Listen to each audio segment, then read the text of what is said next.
I really hate clickbait. Frosty. Frosty. Frosty. Frosty.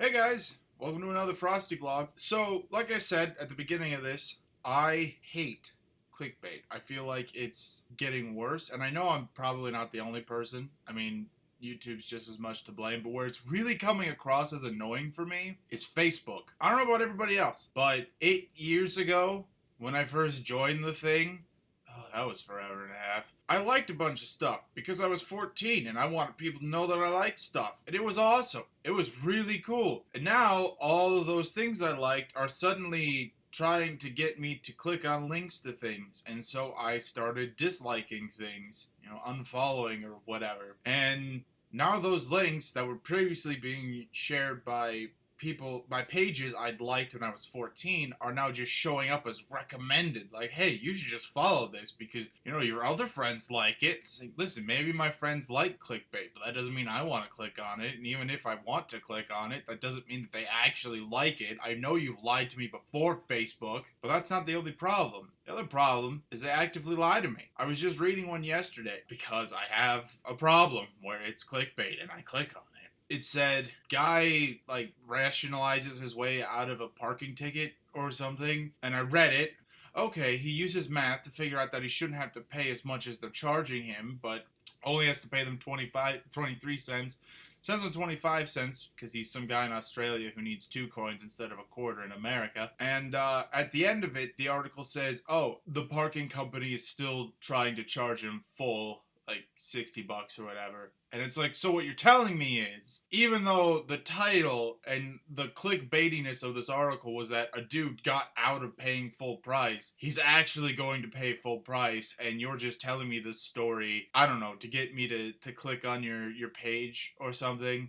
What the heck, right? Who's doing this? Who's in charge of these articles? Because this is so poorly put together. You're lying to me openly, and you're not the only one that's done it. I don't have them on hand because I don't write them down all the time. This one I happened to write down because I wanted to talk about it, but it's really annoying that they do this. What the heck? And if it's not that, thank God that was all on one page because, there's those lists, there's those part 2 of things that really upset me. Personal stories that really mean a lot or changed my life or something crazy happened. And how they're always like, not me, but a friend. Not me, but a family member. It's like, then it's not a personal story. This is second person, right? I mean, at least it's not third person, but you're telling the story in the second person, and I was expecting first person storytelling. Stop submitting these things.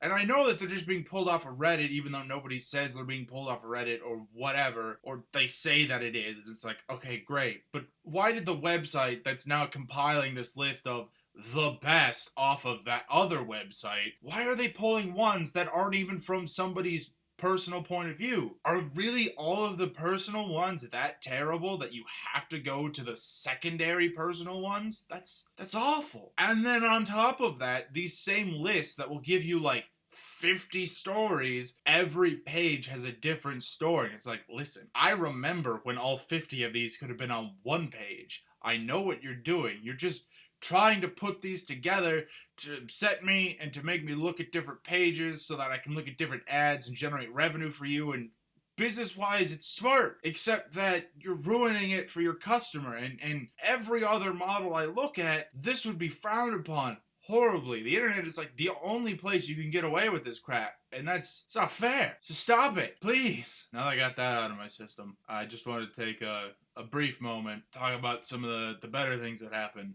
over the last week. Last Thursday was Thanksgiving, and it was awesome. I got to see my family, well, one side of my family, the side that I usually see for Thanksgiving. It was pretty good food, pretty great people. I think he'd be considered my second cousin, because it's a cousin's kid. He's super cool. He's growing up, and he's playing with toys that I used to play with. It's neat. Yeah, Thanksgiving was nice. I hope everybody else's Thanksgiving was pretty good. Didn't do anything Black Friday, which was weird because for the last 2 years or so, I've been working on Black Friday in retail, and it was just weird to not be there for that and not have to, deal with everything that Black Friday is. A couple of media thoughts that I'd like to share.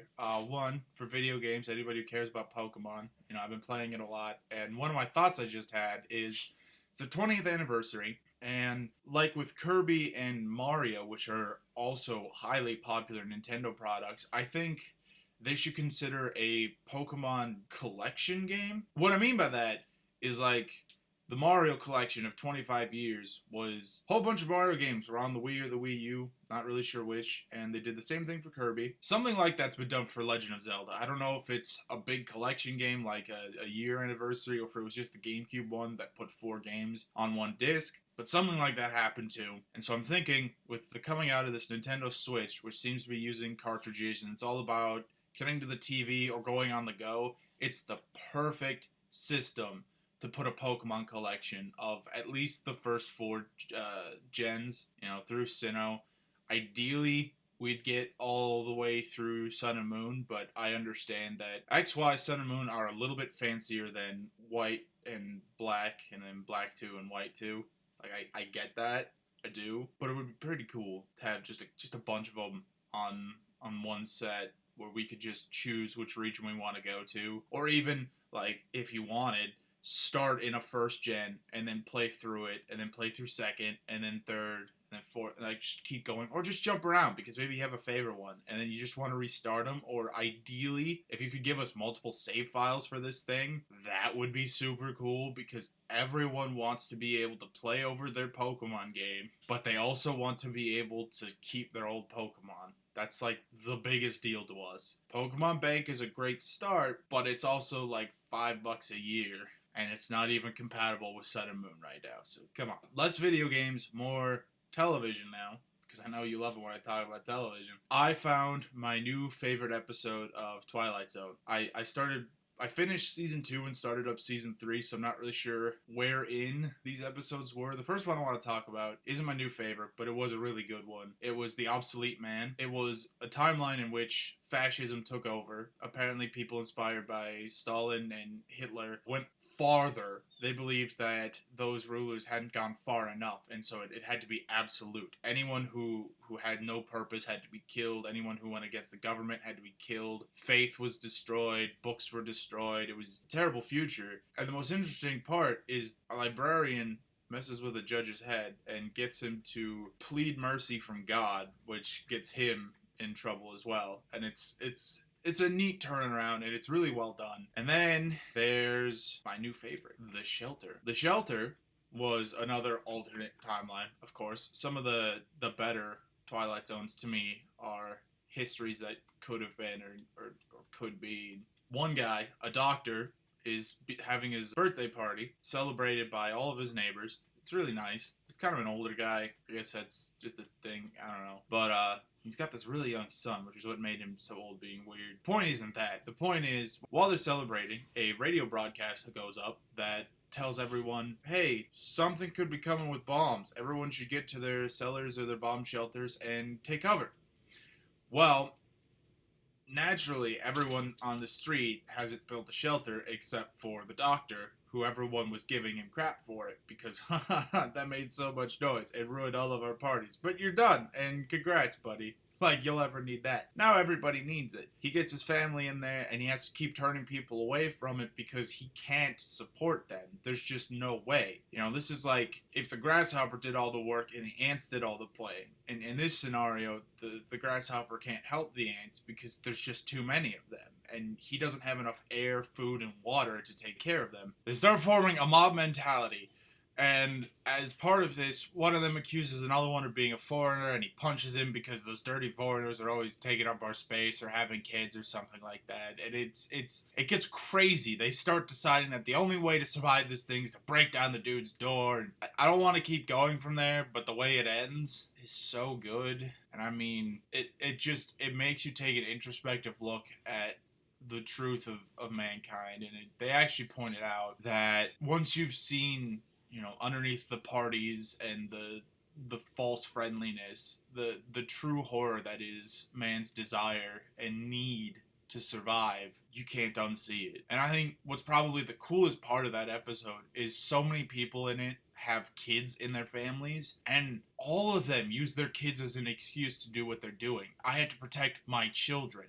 You know, nobody says that they're doing it for themselves. They all refuse to be selfish.